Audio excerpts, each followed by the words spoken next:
وسلم على سيدنا محمد سيد المرسلين وعلى آله وأصحابه أجمعين. Hamba Allah, jamaah salat subuh Masjid Jami yang mulia, selalu kita merasa bersyukur dengan menghilangkan rasa kebanggaan dan egoisme yang berlebihan manakala kita mampu menghadiri majelis-majelis ibadah, karena kehadiran kita di sini bukan karena kekuatan atau bukan karena kecerdasan, tetapi karena hidayah Allah Subhanahu wa taala atas taufik dan hidayahnya. Taufik pakai Q di belakang itu adalah persetujuan Allah, asisinya Allah. Dan ketika Allah tidak mengasisi, maka kita tidak memperoleh taufik. Ketika tidak memperoleh taufik, maka kita hidup dalam arah yang tidak menentu, alias mawa karena tidak mendapatkan taufik. Oleh karena itu senantiasa kita mendengar orang-orang yang berbicara supaya mendapatkan persetujuan Allah sering diakhiri dengan wabillahi taufiq wal hidayah. Artinya apa yang kita sampaikan, kita kerjakan, semoga itu selaras dengan yang maunya Allah, dengan yang disetujui oleh Allah. Itulah taufik. Banyak hari ini kita bangga-bangga ada seorang bawahan di kantor, cok kertas lumah wago belum, kaberehnya kagak sisi, tulis asisi di atasan, bangga. Tapi mestinya itu bukan pada manusia. Kita senang sudah diasisi oleh Allah Subhanahu wa taala. Puna lepas subuh kagak sisi ya Allah. Nah, disitulah kita merasa bersyukur kepada Allah. Kepada Rasulullah sallallahu alaihi wasallam kita sampaikan salat wa salama karena beliau telah memberikan kita tuntunan. Artinya seluruh mekanisme ibadah, tata cara ibadah itu beliau yang ajarkan. Sehingga tidak boleh ada satupun ibadah yang bertentangan dengan mekanisme yang disampaikan, diajarkan oleh Nabi. Kita tidak boleh ada dalam kehidupan beribadah yang namanya bid'ah dalalah. Kalau bukan bid'ah dalalah, maka silakan itu bid'ah hasanah. Yang dilarang adalah bid'ah dalalah. Disinilah wa kullu bid'atin dalalah, karena setiap yang sesat finnar, yang tidak sesat bukan finnar.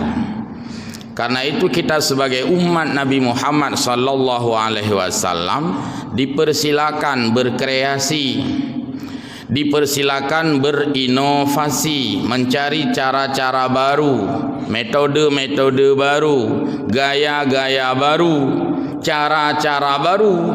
Itu semua masuk dalam ranah hasanah, kebaikan.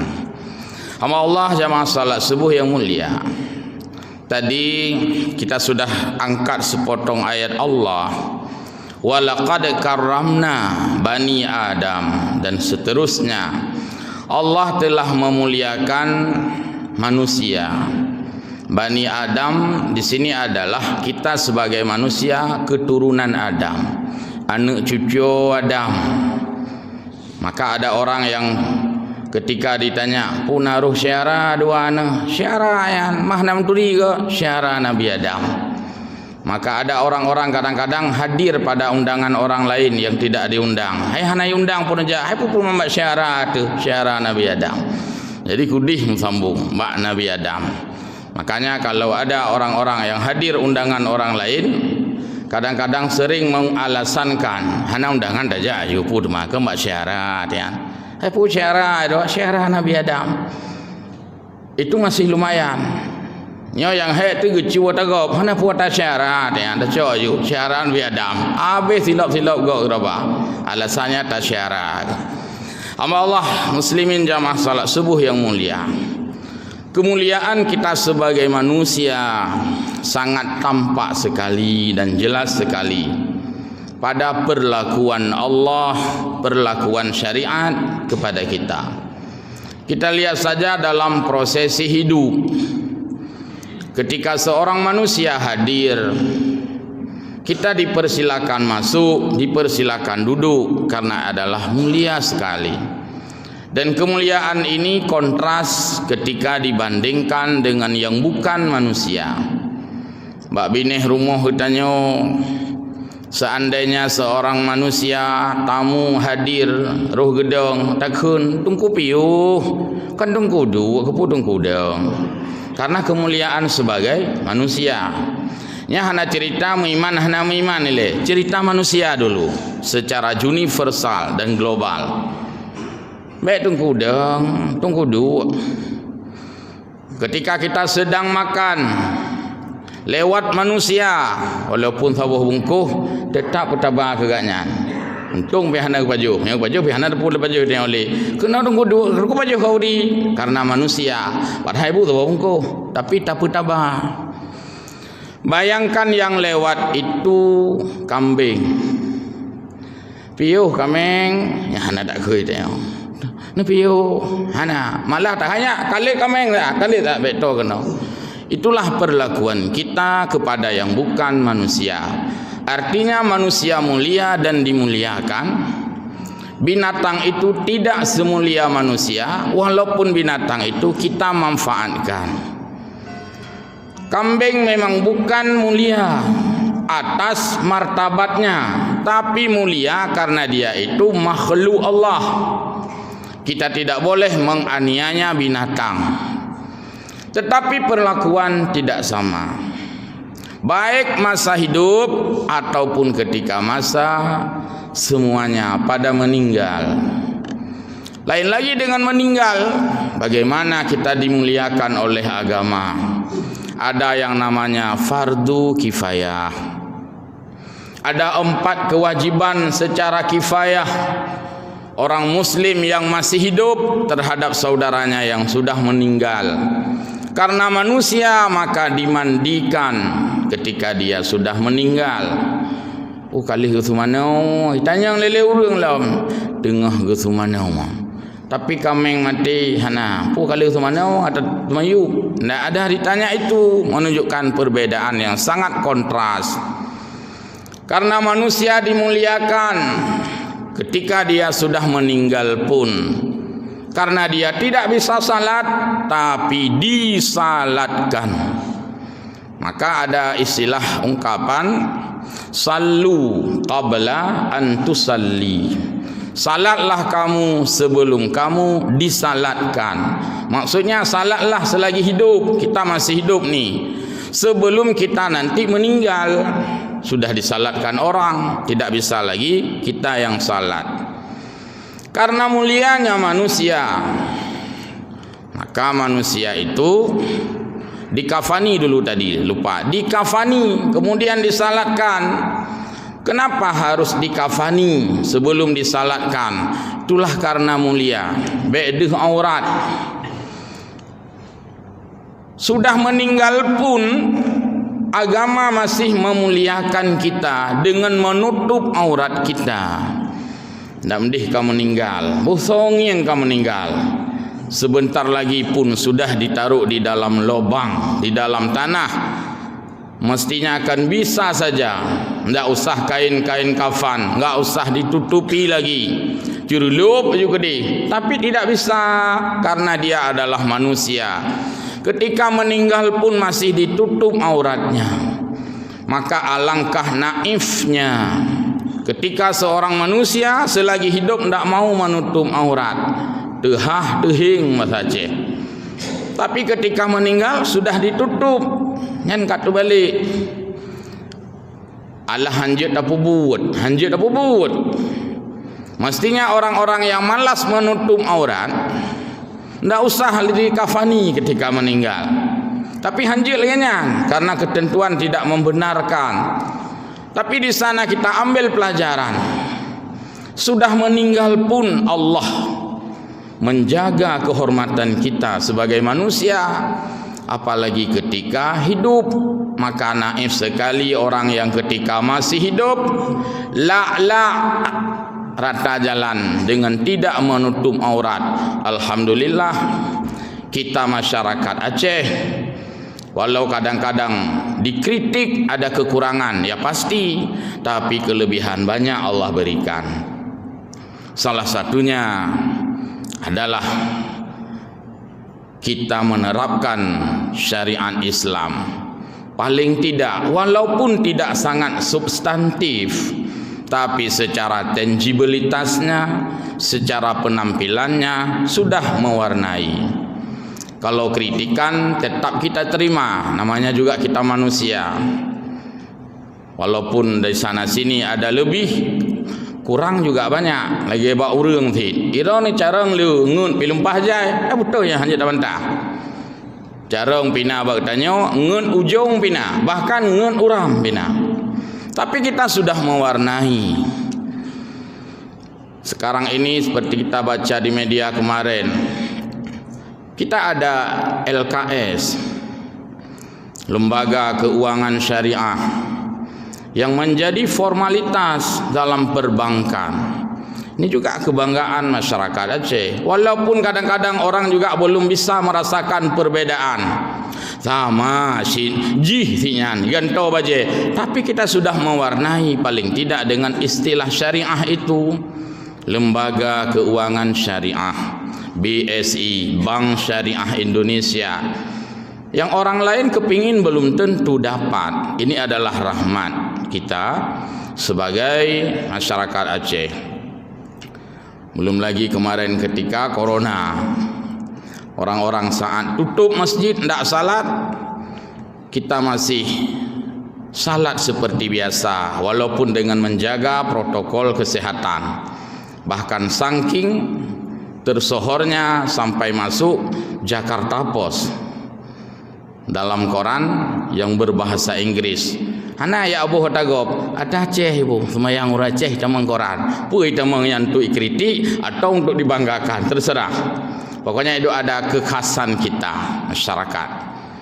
Hamba Allah yang berbahagia. Ini pun ketika dalam situasi seperti ini kita masih sangat dekat dengan Allah Subhanahu wa taala. Insyaallah tetap beribadah dalam situasi yang seperti ini, situasi jaga jarak dengan corona, tapi kita jaga dekat dengan ibadah, jaga dekat dengan Allah Subhanahu wa taala. Allah kita taati, pemerintah kita patuhi. Allah kita taati 100%, ati'ullaha wa ati'ur rasulah, sedangkan pemerintah wa ulil amri minkum. Tidak disebutkan ati'u uli amri, tapi wa ulil amri. Artinya ada celah-celah kebijakan yang bisa kita ambil dengan cerdas, dengan tetap menghormati dan tetap mematuhi pemerintah. Tetapi kita jangan jauh terputus koneksi dengan Allah Subhanahu wa taala. Hamba Allah muslimin jamaah salat subuh yang mulia, karena mulianya manusia setelah dimandikan, dikafani, lalu kita dikuburkan pun dengan cara yang sangat mulia, sampai diatur sedemikian detil oleh Nabi. Hanjur berangkah me jenazah, hanjur hu jenazah, pihnya murua meninggal, hai kahu agde, kahu la urus sehat. Nyan pim sunoh naso temhu bisa saja ngan beku irun. Tapi manusia dibawa dengan sangat santun, hai pelihun mat ba ujung, mat ba uram, kapah rumat baru gebut. Karena mulia. Anjir tinggal-tinggal. Man bagaimana dengan binatang yang meninggal? Hai karun saya gede, anak gakkeun, kami tak ba kubu hana. Kahu gede. Ini perbedaan yang sangat kontras antara kita dengan yang bukan manusia. Kemudian ketika kita ditanamkan, hana geti ala urung, Dan hana istilah kasumpom saya kenal urutnya. Ndak ada pakai istilah-istilah yang kasar. Nak putar macam huleh ka ci ujung, ci ule, ci ba fa, ci ka om ka puduk. Sangat dikontrol ketika kita dimasukkan di alam barzah itu. Dikontrol habis, diiringi lagi dengan doa. Hana ge akun kalih amnya kalih subai aju. Hana kata-kata subai. Tapi adalah tutupi dengan tanah. Ini makna walaqad karramna bani Adam. Maka dena urang meninggal ben keun kaca dulu aju kenang, ka subai aju, enggak boleh. Karena bukan pada tempatnya. Kemudian yang sangat dibutuhkan oleh manusia yang mulia ini, dan semua orang membutuhkan adalah tanpa kecuali, dengan tidak terhalang oleh keadaan dan kondisi, oleh usia dan waktu, oleh tempat dan keadaan, yaitu mengharap ampunan Allah. Nyaman urang perleh. Karena manusia mulia sampai kepada meninggal pun dia masih didoakan. Ketika dia hidup berdoa dia, doa maapui doa, gelake ampun dosa. Sudah meninggal pun orang lain masih mendoakannya karena tahu dia itu membutuhkan doa sebagai orang mukmin.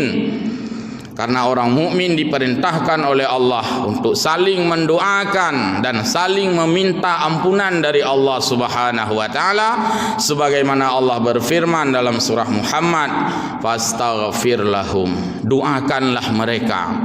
Siapa mereka itu? Mereka orang-orang yang masih hidup dan yang sudah meninggal selama mereka itu dalam keadaan mukmin. Jadi kita memberikan doa.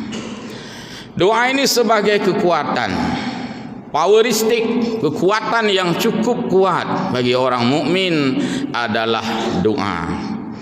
Negeri ini merdeka dulu bukan mengandalkan senjata yang canggih pun saat itu kita masih dengan bambu runcing, tapi dengan kekuatan dan menjemput rahmat Allah. Negeri ini merdeka, tidak bisa dibantahkan. Karena Pancasila sudah tertulis di sana. Undang-Undang Dasar 1945 juga sudah terpatri di sana. Tidak bisa dimanipulasi. Karena di sana ada kekuatan Allah Subhanahu wa taala. Maka orang mukmin ketika meninggal yang dia harapkan adalah ampunan dari Allah. Perhatikan doa yang sering dibacakan oleh Tengku Imum, oleh guru-guru kita ketika dipersilakan mendoakan jenazah. Nyan menyoka gelake doa jenazah na urang meninggal, semua mata masyarakat, buh mata keluarga, mata orang kampung, siapapun yang kekalian adalah ka Tengku Imum. Cuma kadang-kadang mbak acara raya ana deung Tengku Imum ya. Undangan dayanya. Acara warai raya yang Tengku Imum mana ro? Meninggal warai raya tetap Tengku Imum ya. Ini adalah fungsi daripada kesadaran orang. Yang kerja dengan Tengku Imum, bengeh-bengeh. Beok Tengku Imum begat salah, kupru ke Tengku Imum. Jaket gadah kerau kan menggeutan, enggak nyan yang salah. Nah patah kenan sabo, Tengku Imum carut le kampung. Meninggal yah meninggal mah, hana teh heuy presiden, hana teh heuy gubernur, hana teh heuy wali kota bupati. Nya heuy tak Tengku Imum. Nya baru tak hero tu. Alah Tengku Imum garakai. Kau sumana ke ro ke? Hana keun lenganyan. Kami jenazah ke ro ke? Hana keun lenganyan. Tetap Tengku Imum boh tengah malam boh saya pertama le rabami le pengumuman le. Nah inilah kesadaran. Jadi kembali kepada ampunan dibacakan oleh Pak Imam, oleh Tengku, oleh Bilal, siapapun, Allahumma ghafir li hayyina wa mayyitina. Ya Allah ampunilah masa hidup kami. Tanya ya wate ude butuh ampunan Allah. Tapi yang lain tidak semua butuh. Makanan enak tidak dibutuhkan oleh semua orang. Nah ya urang lepeng hanjut semaju. Nah ya urang kuat semaju, tapi sayang hana peng. Beda-beda. Tapi kalau ampunan semua orang membutuhkan. Orang kaya butuh ampunan, orang miskin butuh ampunan, bahkan anak-anak butuh ampunan. Laki-laki butuh ampunan, perempuan butuh ampunan. Ampunan adalah kebutuhan yang tidak pernah pantang. Mami lalai mendung pantang. Jin baju si kameng uman, ilung pantang. Nah yang pantang karena hanjut baju, nah yang pantang karena hanapeng. Dua pantang. Hamba Allah jamaah yang mulia, tapi ampunan tidak pantang. Dona perlai ampunan. Umai ilung hanjut perlai yang pantang beraknya hana. Semua kita butuhkan. Allahumma ghafir li hayyina, saat hidup kita butuh ampunan. Wa mayyitina, apalagi sudah meninggal. Wa kabirina, saat kita tua butuh ampunan. Wa saghirina, saat masih muda butuh ampunan. Wa zakarina, orang laki butuh ampunan. Wa unsana, orang perempuan butuh ampunan. Maka ampunan adalah kebutuhan semua orang, semua level, semua jenis kelamin, semua tempat dan semua keadaan. Maka kalaupun kita tidak ada kebutuhan yang lain, minimal kita mesti butuh kepada ampunan. Maka ketika ada pertanyaan, apa yang paling anda butuhkan dalam kehidupan anda mulai dari hidup hingga mati? Jawabannya adalah ampunan. Kalau begitu, maka salah satu aktivitas yang tidak boleh terabsenkan, yang tidak boleh tertinggal dalam kehidupan kita adalah mohon diampuni oleh Allah Subhanahu wa taala, karena kita diciptakan sebagai manusia mulia supaya mulia di dunia dan juga mulia di akhirat.